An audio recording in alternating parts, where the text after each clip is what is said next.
Meron tayong dito ginadgad na papaya. Ayan, ginadgad na natin siya para madali yung proseso natin.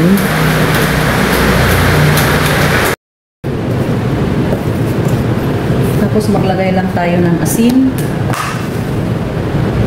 Ayan. Hugasan natin siya sa asin. Bali, mahugas naman din siya. Kaso lang, kailangan din natin siyang hugasan pa ulit sa asin. Para mawala yung kanyang pait at saka yung lagta. Ayan, tutuwid siya. Tapos, pigaan lang natin.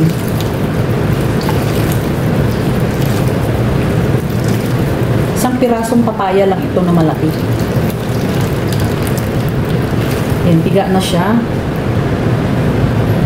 Lagay lang natin ulit siya dito. Ayan.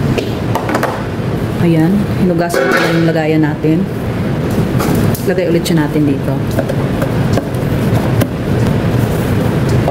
Tapos, hugasan ulit natin siya ng suka. Yung iba, binabanlawan siya ng mainit na tubig. Pero yung sa akin, hindi ko siya babanlawan ng mainit. Dahil mas masarap yung medyo pag kinain mo, may ano pa rin, hindi siya lata. Hugasan natin siya ng suka. Depende na rin sa inyo kung ganito ba kayo maggawa ng papaya, atsara na papaya. Pigaan lang natin siya.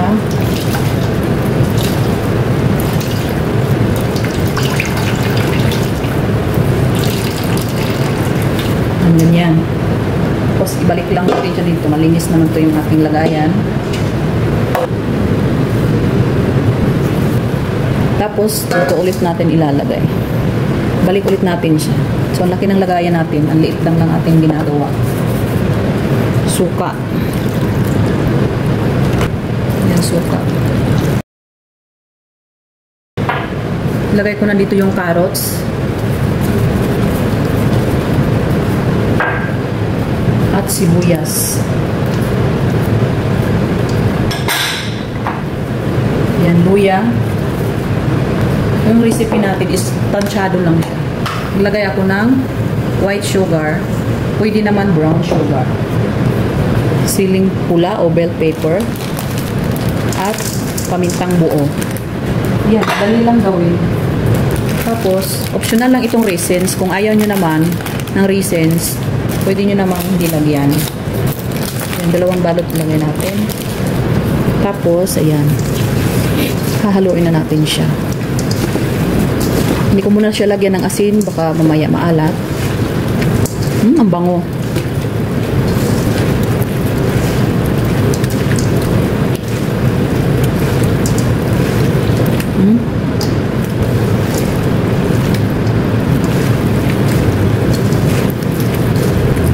Ibabad mo lang ito ng 1 linggo. Mas masarap kapag 1 linggo mong ibabad.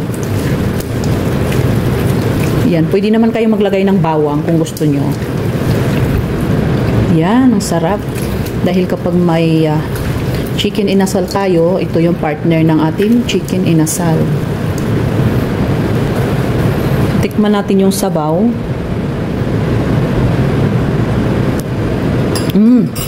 Sakto lang yung timpla niya.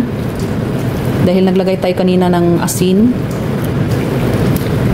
Ayan. Pero kung mahilig naman kayo sa maalat, dahil masarap sa atsara, matamis. Ayan, oh.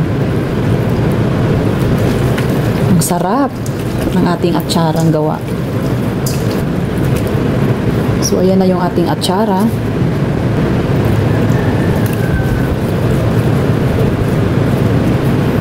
Ayan, lipat na natin siya dito.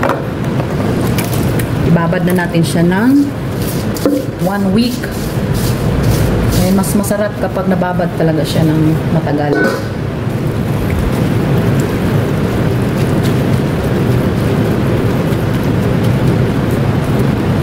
Ayan. Ang ating atsara. Maraming salamat sa panunood.